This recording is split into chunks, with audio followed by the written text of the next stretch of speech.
This is Lily and Tux's first time utilising the Kula Lunge today, and also Lily's first time long reining.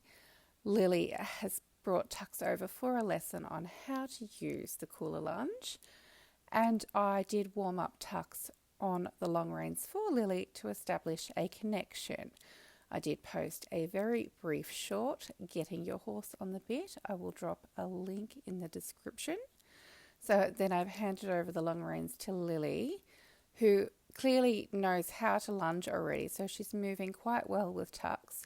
She just has to learn to turn him a little bit better. She's not keeping her inside rein short enough, but otherwise she's going with him beautifully, staying between the shoulder and the hindquarter, so she's maintaining that triangle, and she's keeping Tux out in front of her.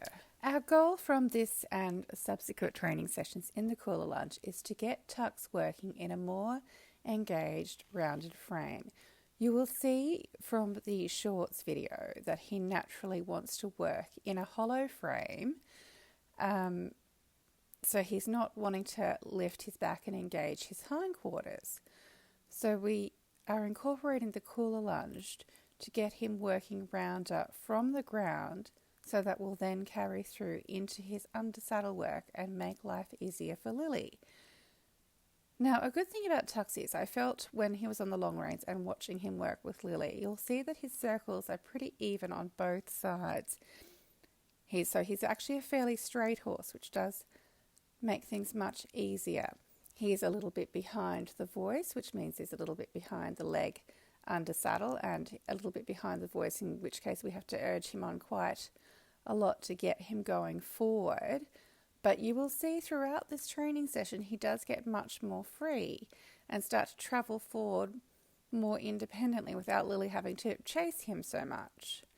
And you'll see that he's naturally starting to round up more and gain a connection just from having a very light contact with the side reins.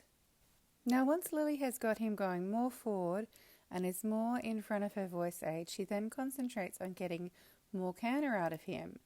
So the big challenge was getting him to listen to the voice command and to canter, and then getting him to maintain that canter.